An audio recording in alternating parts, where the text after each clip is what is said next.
Have you ever stared at the night sky and felt a strange sense of unreality, as if there's more to existence than what we see?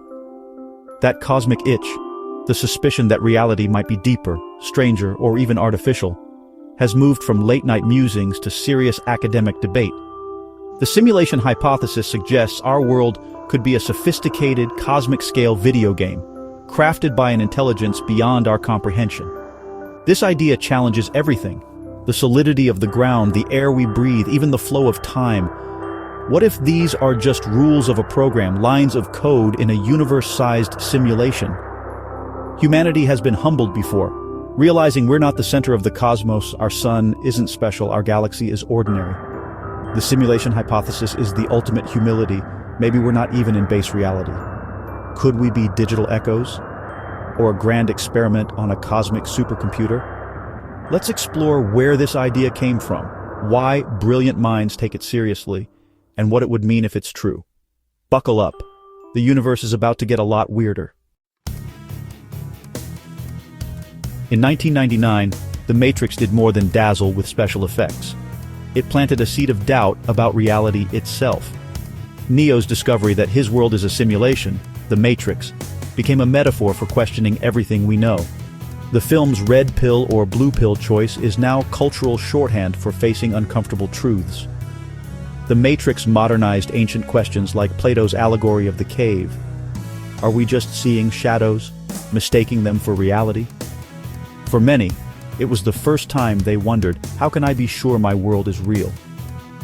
The movie made the simulation hypothesis accessible, turning a niche philosophical idea into a mainstream conversation. Now, when someone mentions a glitch in the Matrix, we all know what they mean. The Matrix gave us a language and a visual for discussing simulated reality. It opened the door for public debate, propelling the simulation theory from the fringes into the mainstream. Sometimes a blockbuster can change how we see the universe.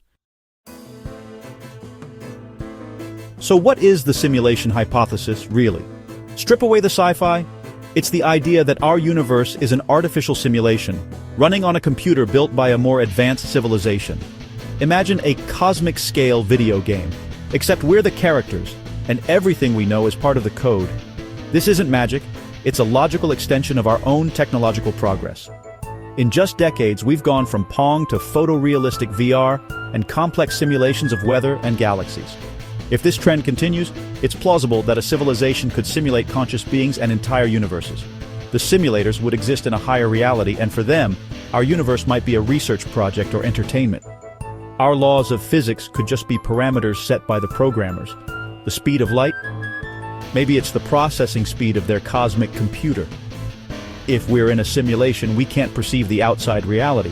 Our senses and instruments are all part of the program. Like video game characters, we can't step outside the screen, we can only look for clues within the system. The only hope of discovering the truth is to search for glitches or telltale signs left by the programmers. The philosopher Nick Bostrom's 2003 trilemma reframed the simulation debate. He argued that one of three things must be true. First, civilizations like ours almost always go extinct before developing the tech to run ancestor simulations. Second, advanced civilizations lose interest in running such simulations. Or third, countless simulations are created, vastly outnumbering base realities. If the third is true, then statistically, we're almost certainly in a simulation. The numbers become overwhelming. Billions of simulated beings for every real one. Bostrom's argument doesn't rely on evidence, just logic and probability. If technology keeps advancing, and at least some future beings want to simulate their past, the odds tip toward us being simulated. It's a philosophical fork doomed, disinterested, or digital. The trilemma forces us to confront the statistical probability of our own existence. Are we the originals, or just one of countless copies? If we're in a simulation, could we find proof? Physicists and philosophers are searching for seams in reality, subtle flaws or glitches. No simulation is perfect. Maybe our universe has tiny inconsistencies in its laws, detectable only with precise experiments. Some scientists look for changes in fundamental constants, like the fine structure constant, over cosmic time. If these constants ever shifted, it could hint at the simulation being tweaked, like a software patch. So far, measurements show remarkable stability, but the search continues. Another idea, computational shortcuts. Simulating every detail is costly, so maybe the simulation only renders what's observed. In quantum mechanics, particles don't have definite properties until measured, the observer effect. Is this a sign of on-demand rendering? Of course, these ideas are speculative. Glitches could just mean our physics is incomplete. A perfect simulation might leave no evidence at all. The challenge, a sufficiently advanced simulation could be indistinguishable from base reality. Still, the hunt for glitches is a fascinating scientific adventure. We may never find proof, but the search itself pushes the boundaries of our understanding. If our universe is a simulation, reality should be made of discrete units, like pixels on a screen. Physicists call the smallest possible length the Planck length, far tinier than we can measure. Some, like S. James Gates, have found error-correcting codes in the math of fundamental physics, the same kind used in computers. Why would the universe's equations contain digital error correction? It's a strange, tantalizing clue. The speed of light, our cosmic speed limit, could be the processor speed of the simulation. Information can't travel faster than the system allows, but we must be careful. We often describe the universe using metaphors from our latest technology. In the past, it was a clockwork machine. Now, it's a computer.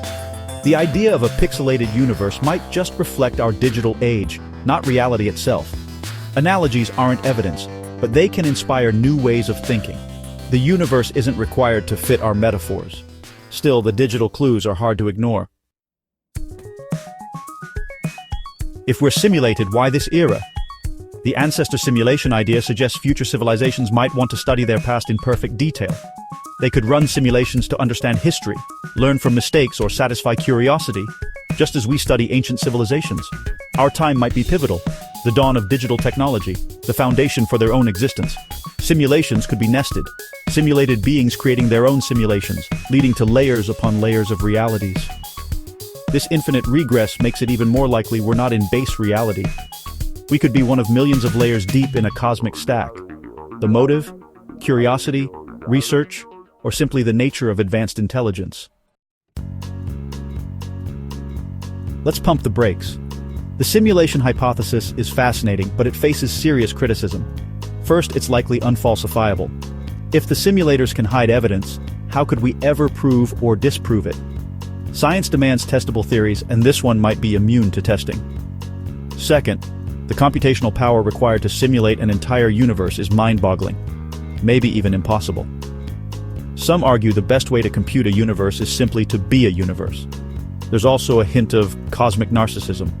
Why would super-intelligent beings care about us or this era? The universe is vast. Our story may not be that interesting to them.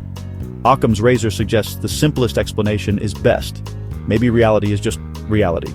Until there's compelling evidence, most scientists treat the universe as real. The simulation hypothesis is a fun thought experiment, but not a proven theory. Does it matter if we're simulated? We've explored the logic, the science, and the skepticism. The simulation hypothesis remains an unanswered, unsettling question at the edge of science. But let's try a final thought experiment. If you learned tomorrow that you're in a simulation, what would change?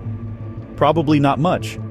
Pain, joy, and relationships would still feel real. The rules of the game are the only rules we have. Maybe the real value of this idea is in the questions it forces us to ask. It pushes us to be curious, skeptical, and humble about our place in the cosmos. It inspires new science and philosophy, keeping our sense of wonder alive. Ultimately, the question falls to you. Does the simulation hypothesis resonate, or is it just a sci-fi fantasy? Whatever you decide, asking the question expands your cosmic perspective. So, are you here by choice, or because the code compelled you?